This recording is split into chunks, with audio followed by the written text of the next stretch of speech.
Welcome to the B-Shifter Podcast. Got John Vance here today with Ryan Eldridge. Ryan is a Battalion Chief from the Las Vegas Fire and Rescue Department and also a Blue Card Lead Instructor. How you doing? And welcome. It's your first time on the B-Shifter Podcast. Yes, first time. Donut somewhere, pie somewhere is going to be issued, I'm sure, for sure. All kinds of pie. You guys have that tradition with your department? We do, but I'm not telling anybody unless they find out themselves. We'll see just how popular or unpopular this podcast is. Today we want to talk about, and the topic that we're going to get into is air management. And I'm interested to pick your brain a little bit on air management from the aspect of the incident commander, but we're going to start on the task level. So yes, that's where it all starts. And you do a lot of work with air management. You've air consumption studies and a lot of training on that. So let's start off on air management at the task level and some of the things that you've done for us to better manage our air on that task level. Yeah, I'd say my thoughts started coming into when I started really diving into the Project Mayday information and started seeing air management. And to come to think of that was the second leading cause of Maydays. Started really making me think a little bit about why. Like, why are we having so many problems? And then reflecting, thinking about how many times I was in a IDLH environment or I was in training and the vibe alert was going on and whatever, we got the exit right there. What's the big deal? And just that thought process and that mentality of not recognizing the severity of the vibe alert going off and then what we could do about it.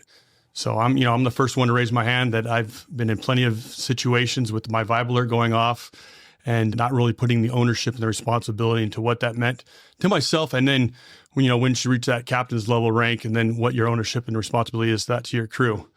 And then, how it filters that and my responsibility as a captain to my strategic commander, to my BC. And so I started kind of diving into that. I saw there's a need to start talking about it, right? Like really wanted to make sure people kind of understood, hey, is this important? And if it is important, why? And then just kind of bring it to light, because I think there's some easy changes if we're thinking about it, we're talking about it to be able to bring home to our departments. So on the task level, then what's the responsibility for the individual firefighter as far as their air management goes and their understanding of how they consume air?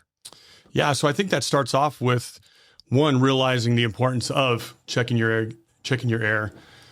It starts all the way up to your morning checkoff. When you relieve somebody from the crew, getting an idea of what was going on, and then having a systematic way that you check your gear, where you put your turnouts.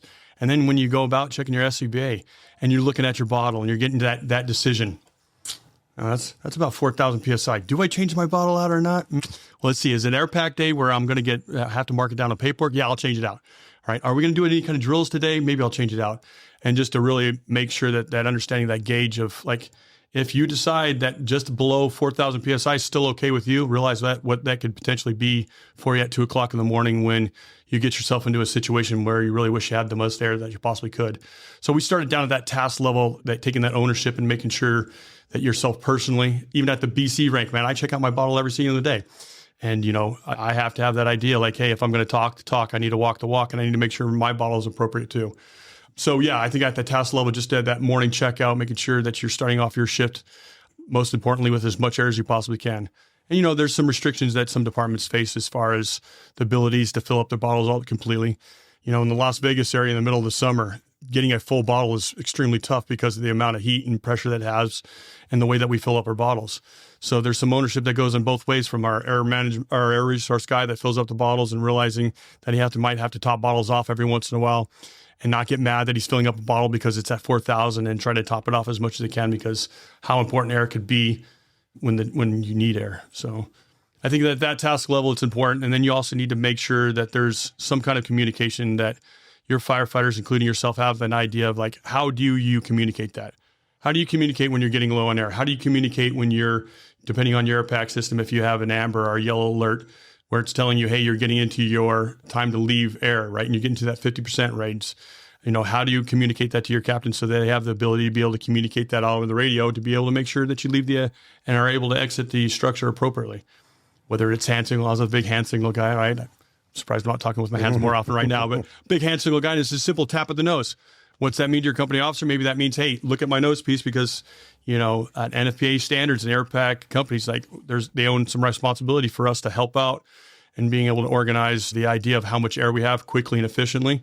And, our air packs are all lit up now. That excuse of not being able to read your smoky gauge that's covered with soot and you can't tell where the needle's at anyway, you just can't use that thought process anymore. And we have to have the ability to be able to communicate in an ideal H environment that you're in the process where you need to go outside to recycle because your air is getting low.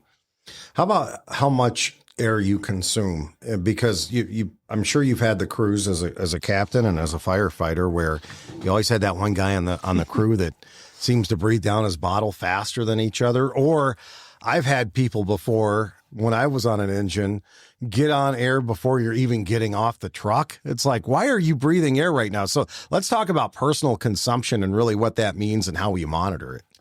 I think one of the most important parts when it comes to personal consumption is like, hey, do you know how long your bottle lasts? Do you have a personal idea of what we're talking about when I say, hey, how long does this 4,500 PSI bottle last? Because the terminology of a 45-minute bottle is kind of a misnomer, right? We need to really understand what a round-trip ticket thought process is, especially you individually. And then, that kind of grows on from there as far as the individuals and the company officer knowing what each individual is kind of like and getting a rough idea. So first off, you have to have an ability to figure out what kind of air breather you are, what kind of mouth breather you are, right? Because everyone is a little bit different, man. The newer you are, the more you're amped up, the more your heart's beating, the more excited you are. To the guy that really doesn't want to consume any smoke or anything like that, and he decides he wants to hook on the air before he even gets out of the rig, is going to affect the way that you have the ability to be able to do your round trip ticket. So I think all those ideas as far as challenging yourself to make sure that you know personally how long your bottle lasts and what kind of work that you're doing. Do you have the ability to exercise when you're going from one task to another to slow your breathing down, gather your thoughts, help you out your breathing, slowing it down so that your bottle does last the appropriate amount of time for some task work to get done. So, yeah. You guys have done some drills. Talk about some of the drills you've done on the task level as far as like trying to measure what that air consumption is, and then also how to make that bottle last, how to get yourself into a state. Because I know one of your counterparts that works with us, Eric, was talking about when he went into warning, he made his bottle last another 43 minutes or something like that, right? Like at least that's what he's claiming. So talk, and that's not under strenuous work. That's actually kind of getting yourself to a spot where you're calming down and breathing slow, right? Yeah. So when I think about like getting some knowledge about your own air pack and your own breathing habits and your own responsibility to the way that you're breathing when you're in a self-contained breathing apparatus and you're in the ideal H and you're in a smoke environment, I think there's kind of like three levels that kind of come from that, right? The idea when we're exercising our ability for air consumption, right? For air consumption, we have to make it as real as possible so it's valuable information for you. It's not just something that we're writing down on a piece of paper and putting a check to it. It's something that you're using as a tool for self-knowledge, for the crew's knowledge, for your battalion's knowledge, and get some real life times. So to answer that question easily, man, it can be anywhere from 8 to 12 minutes before you're starting to hit your amber or your yellow activation. What I was noticing with asking a lot of challenging and validating through my company officers, through firefighters I was just talking to, Eric and I having discussions back and forth is like, hey, do we really know by the time we notice when it's yellow to actually vibe alert? Do you know that time? And sometimes you get that blank look in your stare in your face because you haven't had that question posed to you, or you really weren't putting it into perspective when we're talking about some of the ways that we manage our air. So when it comes to the air consumption thought process, I kind of working with some other people on the job that are way smarter than I, then we started talking about these things. We had that standard air consumption test a lot of your rookies would do, right? And it's basically work. And as soon as your vibe alert goes off, you hide in some corner, you get into the fetal position, and you sit there and you skip breathe. I get it. I mean, I guess that's important kind of information to know. I think it's a value, but we need to think about if you were really put in that situation where you are getting low on air, and now you're in that process that you need to conserve air.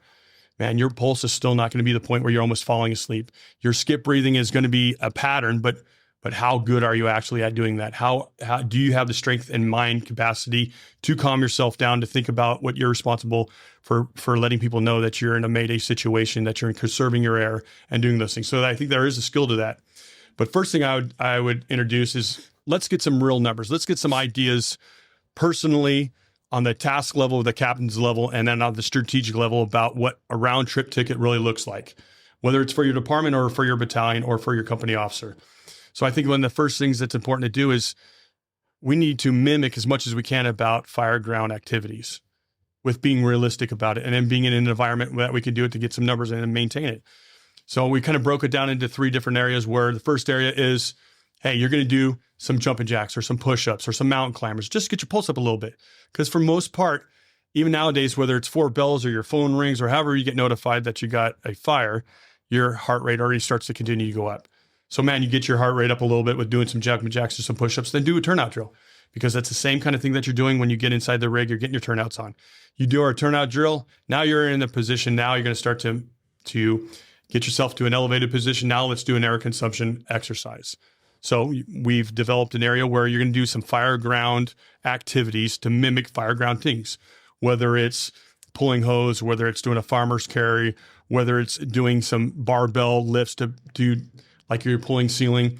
And then you're going to walk in between these different stages of exercises so that you have the ability to exercise your idea of catching your breath, slowing down, getting ready for another assignment, slowing your breathing down to mimic the real life tasks that you're doing in the fire ground. We're not constantly working at 100 miles an hour when we're on the fire ground. You're doing an assignment. You're kind of figuring out what's going on. You're getting another assignment from a captain. So you're exercising that ability to be able to capture as much as you can out of your air. So you get those numbers. So we want to start off with doing that phase 1, doing your turnout drills, and then going. Before we start off, what's the pressure that you're starting your air bottle? And getting that idea, hey, what is the normal air pressure in your bottles for your department, for your station? You might be surprised with some of the numbers that you're getting. You know, I was a little surprised in some of our areas, but I completely understand where we're at. But our roughly, we're anywhere from 4,000 to 4,300. Very rarely, if I saw something written down at 4,500, I was like, really? But you measure your bottle, right? Once you measure your bottle, then you're going to measure your time while doing the exercise. It's not a race. It's not a competition. It is for you to perform fire activities to get a basic idea of what your bottle lasts. So then we're kind of capturing that time when you first start the exercise till you notify or you see that your light went from, for our Scots, it goes from 2 green to single green to amber or to yellow. When you notify that, you raise your hand, we mark down that time. And then you continue on that work to see how much time do I really have to go from amber notification to where my vibe alert, my red, is going off.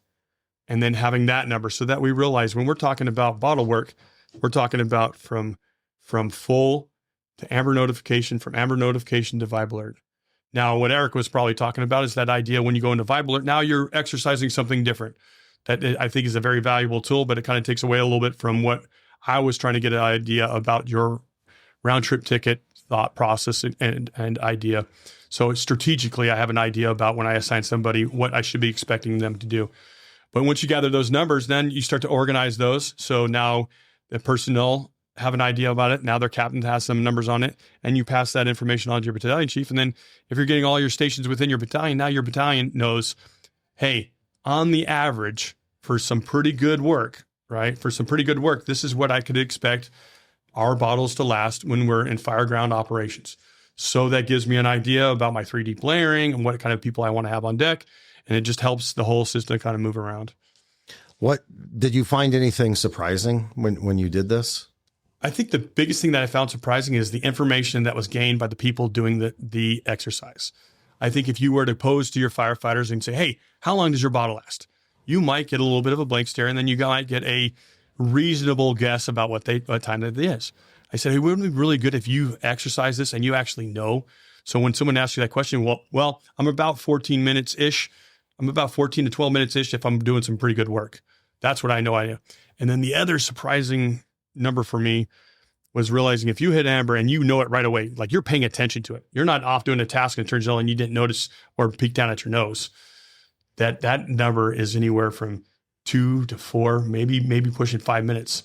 So when the time that your firefighter gives you that knowledge of tapping their nose saying, hey, I'm turning amber, I need to get on the radio and exit, you don't have all the time in the world to be able to do that. You don't have all that time that took you to get to that spot to get out of that spot. So I think just the knowledge was very impressive at that personal level. And then I wouldn't say necessarily surprised me, but I was happy to gain the information to feel more comfortable and confident as a BCI, as a strategic IC, to kind of get an idea of what I should expect when we talk about that philosophy of round trip ticket and what that kind of means. So on the task level, that's some good info and some good drilled to do. How about from the captain level, the task level, the responsibility for air management with the crew? Yeah. So there's an ownership that has to take place in that for that company officer to realize they own that ability. And one of the stats in the Project Mayday was the captain didn't ask me, the company officer didn't ask me what my air was. And I thought, wow, that's a perspective that I wasn't going for, because they're not taking not necessarily they're not taking ownership in it, but they're looking for their supervisor to, supervise. And part of that supervision is to make sure that if we go in together, we're going to come out together, and we're going to come out together the way we're supposed to be. And so that ownership of a company officer to pay attention to that. If my personnel are busy and they're doing work, then I need to be paying attention to their lighting and their air packs. I need to make it a forward-thinking part of my ability to supervise them, not just the tasks that they're doing, but the amount of air that they have left to be able to do that task. So, and then your company officers need to have the ability or the expectation, how do your firefighters communicate that to you? Do you want them to yell in your ear? Do you want them to give you a hand signal? Do you have some cool way of spinning it around in a circle? I personally don't care, but as long as your firefighters know how they communicate that to you, so that you can take ownership in that and get everybody out safely. How about the strategic level then? What responsibility for air management does the overall IC have? Well, again, the easy answer is you're responsible for everything, but the only way to be responsible for everything is that everyone knows their key portions and parts that it is to that strategic level, the task level, and the tactical level. So, that company officer has to understand their crew's ability. They have to understand their crew's air limitations, and part of their responsibility and limitations is their air. And then how the whole 3D layering and on deck works, and how that's a smooth cycle if everyone's playing in within the structure and within the system appropriately. Strategically, I need to take some ownership in realizing, okay, I've got crews that are interior. Do I have enough crews on deck to be able to supply them if they need any additional tasks to be handled in there, if they need to be replaced or they need to be replenished? Do I have the abilities in 3D layering to cover that? If I don't, then I need to make sure that I'm pushing people forward appropriately. I need my company officers to realize that if you come out of the structure and to recycle, that you're not out of the game. There's a way and a method for us to be able to get in there, do as much work as we possibly can, come out, fill up with air for the Vegas area, take a little bit of hydration, get a little bit of water, and then being able to put back into a position on deck to be able to get back in the game appropriately. And then it's also given us the ability for everyone that's responding to that call to play a little part in the way that we mitigate that problem. So strategically, some of the ways that I can help out to maybe make sure that the system is giving me that poke that I kind of talk about all the time, that poke. And hey, if I've got any elapsed time, the dispatch comes around and they give me an elapsed time of 10 minutes. That's a great time for me to, one, make sure I'm using my strategic decision and coming across where are we at an event? Are we still in the right strategy? But then I'm going to start to reach out if I haven't heard from people, if I haven't heard from my companies that are in the interior position and they're in the hot zone. If I haven't heard from them in a little bit, I have the ability at the strategic command to ask for a canter report just to see what they're dealing with and if they have any needs, and if part of those needs are to come out to get recycled, and if they need any help inside the structure. So as a division boss, particularly if you have somebody within your division that they're letting their vibe alert go off, you hear it inside from the warm zone, what should you be doing at that point? Especially at that tactical level, I'm 100% going to start reaching out and doing some can reports to try to figure out what's going on, and to make sure if we're able to locate which crew is actually on low on air, that they get out of the ideal H, that I have an on deck to be able to reinforce that area that they might be working on. I think the task level, the tactical level, the strategic level, we need to have that concept that we are not going to allow a viable alert fire ground, that we need to be outside the ideal H prior to that happening. We have resources. We have a system that is expecting our company officers to be smart in the way that we're being able to do that. They should be understanding the round trip ticket philosophy and should be exercising it. So 100%, on any one of my fire grounds, if I have a viable alert going off and during a radio transmission, we're going to handle it at that point. And then we're probably going to have a bumper talk before we head out of there to make sure that they know that it's really not acceptable this day and age to be in that position where we're still in the ideal H with low air alarm. Because the last thing we want to be doing is breathing smoke. We talk a lot of times in our classes about what solutions to why problems, and people run out of air because they don't manage the air. That's the why, really, right? But a lot of times we also try to find like new gadgets and, telemetry and data and everything else to try to manage it. But really, what's the best tried and true method to manage our air? JV, I had the opportunity to teach air management in the Hazard Zone Conference, and that question actually came up. And I'm like, to be honest, this is probably one of the biggest American Fire Service what questions that we've been answering for a long time, and not understanding our role in managing the air. We can go way back when, to call me an old timer, we can go way back when the NFPA said 25% was our low air, and we had 30-minute bottles, and then what happened? We are still running out of air. So, everybody got together. Well, what do we need to do? Maybe we just need to give them more air, and they need more air. So what do? Okay, we'll make 4,500 minute bottle, 4,500 PSI, and we'll make a 45-minute bottles, because 45 minutes certainly has got to be better than 30. Guess what we're still doing? We're still having problems. So what does NFPA do? They look at the situation, they got together and like, hey, we're still having some issues about running out of air in smoke-filled IDLH environments. So what should we do? Well, let's bump up our percentage to give them more time to get out, right? So maybe that will fix the problem. And so we still weren't managing the why we're running out of air, because we weren't managing it. So the problem is that we were going through that, and then some manufacturers were like, hey, if 45 minutes is good, guess what's even better? 60 minutes. Yeah, 60 minutes. Let's go 60 minutes. And then, the Project Mayday said that we're still having problems. We're still having ourselves and concerns where we're calling Maydays with 60-minute bottles. So what do we need to do? We need to understand the why behind why we are running out of air, is because we're not managing it appropriately. For my organization, I would say the single biggest thing that we did to start answering that why question and started managing our air more appropriately is, we had it in our tactics and strategy manuals for quite a while, but we didn't interpret it right, was introducing on deck. On deck single-handedly gave us the ability to realize that once you get assigned to a task, you're going to go in there, you're going to finish that task, you're going to do that task the best that you can, you're going to come out appropriately, you're going to get another bottle, you're going to get hydration, and you're going to go on deck and you're going to get in the game appropriately again. You're going to get in the game correctly. What was happening prior to us using on deck is that once you got assigned and you left that environment, it was very hard to get another assignment. It was very hard to get another assignment. So everybody didn't want to do what? They didn't want to leave.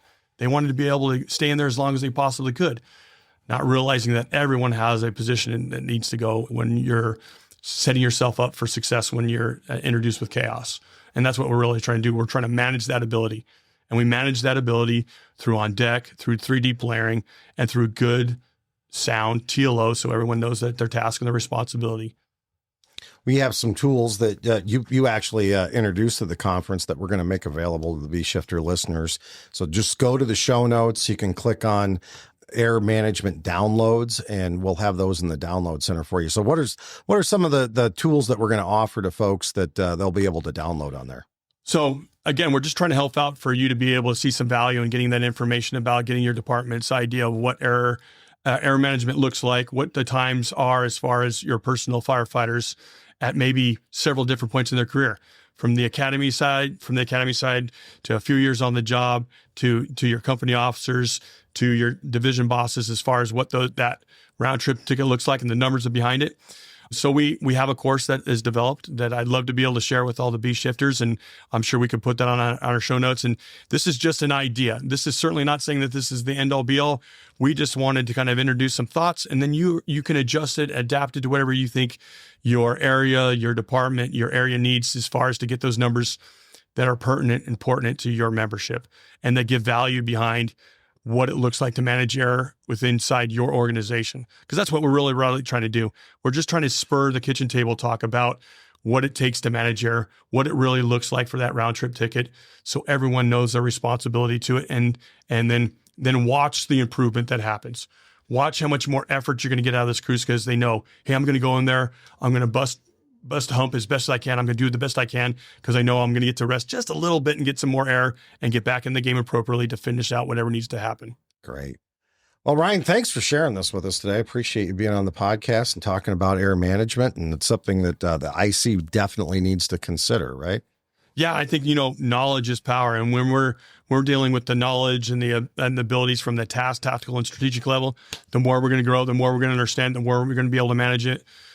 And, power is king. So Want to do a timeless tactical truth? Absolutely. That's why you're here, right? It's my turn.